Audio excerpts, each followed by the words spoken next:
Okay, we keep reading The Suitcase Kid. We are up to N is for night. Katie keeps me awake half the night. She won't have the light out for a start. Well, she'll switch the main light off, but she's got this little china lamp in the shape of a toadstool with all these dinky rabbits and squirrels perched on little china chairs inside. Radish squeezed through the little door and tried to make friends, but they didn't want to know. The lamp glows all night long, and then Katie has her own torch, and she nearly always has her television on too. She turns the sound down low, but the picture goes on flickering. The only way I can find a bit of proper dark is right under the bedclothes, and then I nearly suffocate.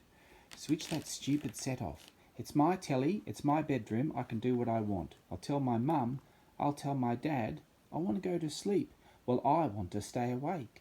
Look, I'm turning it off, so tough titty, I said, jumping out of bed and switching off the set. And I'm turning it on, so tough titties with knobs on, said Katie, bouncing out of bed and switching it straight back on. She likes it when we have these long arguments late at night. She likes to stay wide awake. Sometimes I have a bad dream and I wake up at 2 or 3 in the morning and I look over at Katie's bed. Her eyes are nearly always open, big and blue and unblinking. It's not that she can't go to sleep. She fights terribly hard not to. She almost never lies down comfortably. She sits up with all her pillows propped behind her. She eats biscuits and drinks a lot of water, so she has to keep nipping along to the bathroom. She even wears an old Angora jumper under her pyjamas. It's so tight and tickly it does a splendid job keeping her awake. You aren't half a baby, Katie, 10 years old and scared of the dark. Oh, I'm scared, am I, said Katie, and she touched the volume control on the television. She was watching one of those awful nightmare films, just the sound of the creepy music made me put my head back under the covers. It was my mate Graham who helped me suss things out. He gets a bit fussed and fidgety if I barge into his bedroom, but we sometimes have these little chats on the stairs now. He used to share a bedroom with Katie when they were both little, so he knows what it's like. She didn't have a television then, so she used to make up me play all these games with her, and then we'd have to take turns telling ghost stories, and whenever I fell asleep, she'd pinch me, and once she hit me so hard with her torch I had a black eye in the morning, and I got into trouble with Dad for it because he said I was a right little wimp if my kid sister could get the better of me in a scrap. Graham said, sighing. Doesn't she get tired like other people? Yes, of course she does. Haven't you seen the dark circles under her eyes? And she sometimes falls asleep at school. So why won't she go to sleep at night like anyone else? Because she's scared. But she makes herself scared watching all those horrid videos. No, that's to keep her awake. She's scared of going to sleep. I stared at him. What's there to be scared of in going to sleep? Graham fidgeted quite a bit. He screwed up his face several times and took his glasses off and polished them. She's just scared, that's all. But of what of? Graham's eyes looked very strange and bare and pink without his glasses. They blinked a lot. When our mum died, they told us she'd gone to sleep, he said, swallowing. Paula and I knew she'd been ill, and then we knew she was dead. But Katie was just this little squirt, and she didn't know what dead meant. So they said it was just like going to sleep. They meant to be kind, but she got very scared of going to sleep after that. I see. Andy, what? Don't tease her about it, eh? I mean, I know she's a right pain. She's my own sister, and yet I can't stick her. But all the same, don't go on about it. I won't. And I didn't. That night I didn't even moan when she kept bumbling about the bedroom hour after hour. I settled down and went to sleep myself. I woke up about midnight. I looked over. Katie was still awake, sitting bolt upright staring at the television screen. Katie, I reached out and touched her. She was icy cold. Hey, why don't you switch that off and come in my bed for a cuddle, eh? She paused. There was a little silence. Then she gave a sniff. What on earth makes you think I want to come in your bed, Andy Pandy? You're so big and fat I'd get squashed flat in 5 minutes. I still didn't tease her, but I didn't half want to. O is for old people. I don't like old people. They really get on my nerves. Miss Maynard is old. She's my headmistress. I had to go and see her the other day. She started off being quite matey, and she even offered me one of her special toffees, but then she started in on me. It's just not good enough, Andrea. Your schoolwork's gone to pieces this year. You don't hand your homework in on time, or you don't even bother to do it. You don't have your PE kit for your lessons. You don't bring a proper sick note when you've been off school. What's going on? My teeth got jammed in this huge wodge of toffee, so I could only manage to urgle in response. Anyway, how could I explain properly? I'm so busy flitting from my mum's place to dad's and back again that I leave half my stuff behind. I hand mum my PE stuff to go in the wash, and then I forget to take it with me to dad's. It's no use expecting Carrie to do it.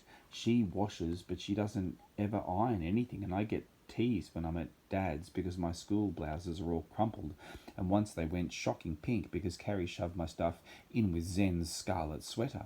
Carrie didn't even say she was sorry. She said she thought the pink shirt looked lovely with my bottle green uniform, much better than the boring old white. I don't always bring a sick note because I forget to ask mum or dad, and maybe just occasionally I'm not exactly sick. I'm just staying off school because I've got fed up with it. No one knows. I pretend to mum or dad that I'm going to school. I get on all the right buses, but I don't always get off in the right place. I slope about the town instead. Sometimes I go to the garden in Lakespur Lane, and Radish and I spend hours and hours there. She sails backwards and forwards across the lake, and then she treks through the jungle or climbs the north face of Mount Mulberry. Andrea, Miss Maynard put her thin, wrinkly face close to mine. You've gone off into a daydream. For goodness sake, girl, you must stop this silly habit. I know things have been difficult for you at home. I haven't got a home anymore. Mum and Dad... Yes, I know, and I do sympathise, but I can't help thinking you're making a rather unnecessary fuss. You know as well as I do that lots and lots of parents divorce and move house. It's very upsetting, but it's not the end of the world. We've been making allowances for you long enough, Andrea. Now it's time to start pulling yourself together. She gave my shoulders a little shake as if she was really pulling me together. I felt that if she went on pulling, I'd twang like elastic. Mr. Roberts is old too, really old, with white hair and whiskers, but he still serves in his sweet shop, though he can't bend anymore because he says his knees have gone. You can't see whether they really have gone or not because of his corduroy trousers. Bill the baboon doles out pocket money on Saturdays. I get it too when I'm around, and then we all go down the road to the local shops. Paula's always fussing about her figure, so she doesn't go to Mr. Roberts' sweet shop. She buys tapes and magazines from the newsagents on the corner. Graham and Katie and I go to the sweet shop. Hello, my darlings, Mr. Roberts says as soon as he sees us. He's always twinkling and stroking his beard. You'd expect him to go ho, ho, ho like Father Christmas. Graham is very shy with most people, but he gets quite chatty with Mr. Roberts. But it's Katie who is the favourite, naturally. She twirls about the shop like a sugar plum fairy, and Mr. Roberts chuckles and claps and calls her his little precious and his cute little sweetheart. He always lets her have a free go in his lucky bag, 5 pence a dip. He offers me a free go too, but I just stick my nose in the air and say no thanks. I have to buy my sweets and chocolate from him because there's nowhere else to get it, but I'm not going to make friends. Mr. Roberts and I are deadly enemies. The very first time I went into his shop with Graham and Katie, he looked at me up and down, and then he whispered to Katie, "Who's the jolly green giant, then?" It was a loud whisper, and I heard. Katie sniggered and snorted, and even Graham smiled. He said later that Mr. Roberts just called me that because I was wearing my green school raincoat. Rubbish. It was a studied insult because of my size. The grannies and granddads are all old too. I can't stick any of them. I have my own nan and granddad, but they live in Canada with my auntie, so they're no use. They're Dad's mum and dad. Mum's mum and dad are dead, so they're no use either. It's not fair, because Paula and Graham and Katie have 2 full sets of grandparents, and they're always coming to see them. And Zen and Crystal have a granny and a grandpa too. They aren't too bad, because they took me to the zoo with them. And we all got ice cream and an animal colouring book. Paula and Graham and Katie's lot Paula, Graham, and Katie's lot are awful. The baboon's parents are squat and hairy like him, even the granny. I'd hate to kiss her because she has a moustache. But the worst ones of all are the other gran and granddad. They used to help look after Paula and Graham and Katie after their mum and dad died. But they still come and visit a lot. They don't think much of my mum. They keep going on about the past and how devoted Bill was to his first wife, and Mum gets pretty pink in the face. They practically ignore her and me. You will never believe this, but when they come on a visit, they always bring presents for Paula and Graham and Katie. Sometimes they're really big presents, new clothes or books or records. Sometimes it's just boxes of chocolates. But whatever it is, I don't get anything at all. Not a sausage. Mum got pinker than ever, pinker than my spoiled school shirts, and eventually I heard her ask the gran and granddad if they could include me in the present giving so that I wouldn't feel left out.